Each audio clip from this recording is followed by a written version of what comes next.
ఆంధ్రప్రదేశ్ రాజకీయాల్లో జగ్గయ్యపేట నియోజకవర్గానికి ప్రత్యేక స్థానం ఉంది. ఇక్కడి ఓటర్లలో చాలా చైతన్యం కనిపిస్తుంటుంది. పరిస్థితుల ఆధారంగా ఇక్కడి జనం ఎన్నికల్లో తీర్పు ఇస్తూ వస్తున్నారు. ఈ సెగ్మెంట్కు సిమెంట్ సిటీ ఆఫ్ ఆంధ్రప్రదేశ్ అని పేరుంది.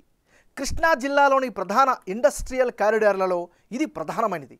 10 సిమెంట్ తయారీ ఫ్యాక్టరీలు జగ్గయ్యపేట చుట్టూనే ఉన్నాయి. ప్రస్తుతం మరోసారి తీర్పు ఇచ్చేందుకు జగ్గయ్యపేట జనం రెడీ అయ్యారు. అయితే విజయవాడ లోక్సభ సెగ్మెంట్ పరిధిలో రాజకీయ పరిణామాలు మారిపోయాయి. ఎంపీ కేశినేని నాని టీడీపీకి రాజీనామా చేసి వైఎస్ఆర్ కాంగ్రెస్ పార్టీలో చేరారు. అటు జగ్గయ్యపేట వైసీపీ టీడీపీలోనూ పొలిటికల్ సీన్ మారిపోతుంది. ఈ పరిస్థితుల్లో జగ్గయ్యపేట నియోజకవర్గం ఓటర్ నాడి ఎలా ఉందో తెలుసుకునే ముందు 2019 అసెంబ్లీ ఫలితాలను ఒకసారి చూద్దాం. 2019 ఎన్నికల్లో తెలుగుదేశం పార్టీ వైసీపీ మధ్య ద్విముఖ పోరు నడిచింది. ఇప్పుడు అదే సీన్ రిపీట్ అవుతుంది. 2019లో వైసీపీ అభ్యర్థిగా పోటీ చేసిన సామినేని ఉదయభాను 50% ఓట్లు సాధించి గెలిచారు. అదే సమయంలో తెలుగుదేశం పార్టీ అభ్యర్థిగా పోటీ చేసిన శ్రీరామ్ రాజగోపాల్ 47% ఓట్లు సాధించారు. ఇతరులకు 3% ఓట్లు వచ్చాయి. 2009, 2014 ఎన్నికల్లో ఓడిన సానుభూతి ఉదయభానుకు పనిచేసింది. ఇక సొంత ఇమేజ్తో జగ్గయ్యపేటలో విక్టరీ కొట్టారు సామినేని. అలాగే తెలుగుదేశం పార్టీ ప్రభుత్వం అధికారంలో ఉన్నప్పుడు ఈ సెగ్మెంట్ అంతగా అభివృద్ధి చెందలేకపోయింది అన్న టాక్తో ఓడిపోయారు అన్న అభిప్రాయం కూడా ఉంది. మరి ఈసారి ఎన్నికల్లో జగ్గయ్యపేట సెగ్మెంట్లో రాజకీయం ఎలా ఉండబోతుందో big TV exclusive detailed election సర్వేలో వెల్లడైనటువంటి అభిప్రాయాలను ఇప్పుడు పరిశీలిద్దాం. వైఎస్ఆర్ కాంగ్రెస్ పార్టీకి చెందినటువంటి నాయకుడు సామినేని ఉదయభాను. మరి ఉదయభానుకు రానున్న ఎన్నికల్లో అనుకూలమైనటువంటి అంశాలేమిటి పరిశీలిస్తే ఈ నియోజకవర్గంలో సీనియర్ నేతగా ఈయనకైతే మంచి గుర్తింపు కనిపిస్తోంది. ముఖ్యంగా అందరితో ఫ్రెండ్లీ నేచర్తో ఉంటారు అనేటటువంటి ఇమేజ్ కూడా జనంలో వ్యక్తమవుతోంది. మరీ ముఖ్యంగా ప్రజా సమస్యల పరిష్కారంలో చొరవ చూపిస్తారు, పరిష్కార దిశగా ఆలోచిస్తారు అనే అభిప్రాయం కూడా వ్యక్తమవుతుంది. ఇక అవసరమైనటువంటి వాళ్ళకి ఆర్థికంగా సహాయ సహకారాలు అందిస్తుంటారు.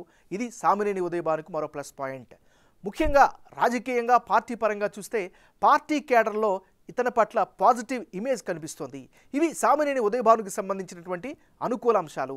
మరి ఈయనకి సంబంధించిన మైనస్ పాయింట్స్ ఏంటి పరిశీలిస్తే వర్షాకాలంలో మున్నేరు లింగాల బ్రిడ్జు ఓవర్ఫ్లో అవుతుండడం ప్రధాన సమస్యగా ఉంది.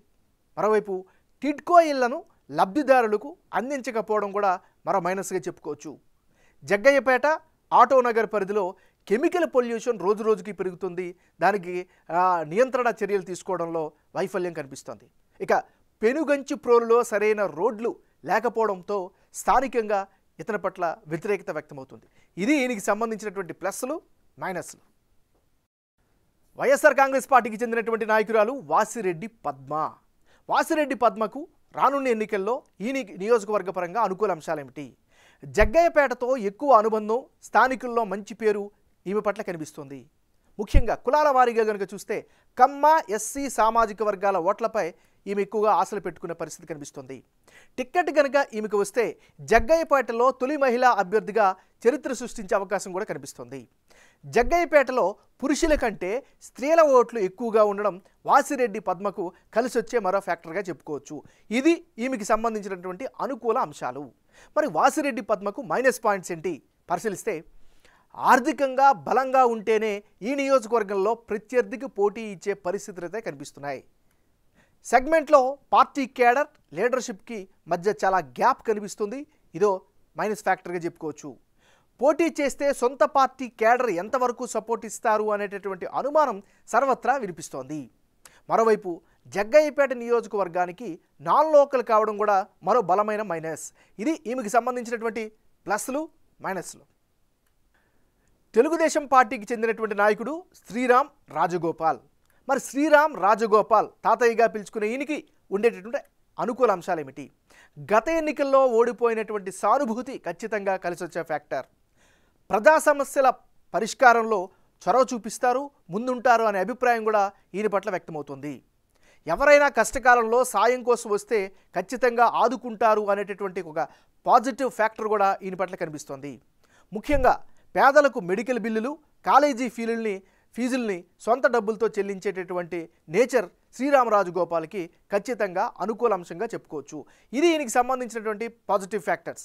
మరి శ్రీరామరాజు గోపాల్కు ఉండే మైనస్ పాయింట్స్ ఏంటి? టిక్కెట్ కోసం నెట్టెం రఘురాం నుంచి బలమైనటువంటి పోటీ ఎదుర్కొంటున్నారు. సో అదొక మైనస్గా చెప్పుకోవచ్చు. ఇక శ్రీరామ హయాంలో అనుకున్నంత అభివృద్ధి జరగలేదు అనేటువంటి అభిప్రాయం కూడా కనిపిస్తుంది. ఇది ఈయనకి సంబంధించినటువంటి ప్లస్లు మైనస్లు. తెలుగుదేశం పార్టీకి చెందినటువంటి నాయకుడు నెట్టెం రఘురాం. మరి నెట్టెం రఘురాంకు ఉండే గ్రౌండ్ రియాలిటీ ఏమిటి? జగ్గయ్యపేట నియోజకవర్గంలో కీలక నేతగా గుర్తింపు అయితే ఈయన సంపాదించుకోగలిగారు.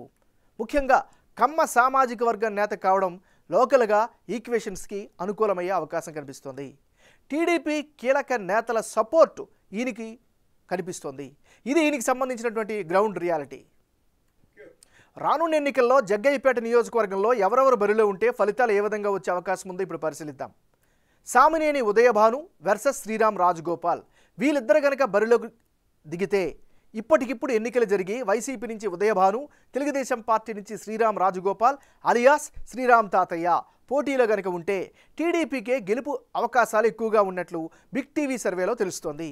వైసీపీ అభ్యర్థికి 47% ఓట్లు, తెలుగుదేశం పార్టీ అభ్యర్థికి 49% ఓట్లు, ఇతరులకు 4% ఓట్లు వచ్చే ఛాన్సెస్ ఉన్నాయి. గత ఎన్నికల్లో ఓడిపోయిన సానుభూతి శ్రీరామ్ తాతయ్యకి కనిపిస్తోంది. అలాగే టీడీపీ టిక్కెట్ కోసం పోటీలో ఉన్న నెట్టెం రఘురాం పార్టీ హైకమాండ్ నిర్ణయం ప్రకారం నడుచుకునే పరిస్థితి ఉండడంతో ఓట్లు చీలిపోకుండా శ్రీరామ్ తాతయ్యకి కలిసి వచ్చే ఛాన్సెస్ ఉన్నాయి.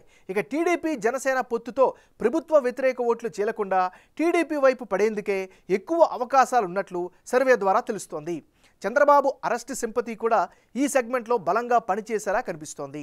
ఇక వైసీపీ అభ్యర్థి తన క్లీన్ ఇమేజ్తో పాటు చేసిన అభివృద్ధి, జగన్ ప్రభుత్వ పథకాల లబ్ధిదారుల ఓట్లపైనే ఆశలు పెట్టుకున్నారు.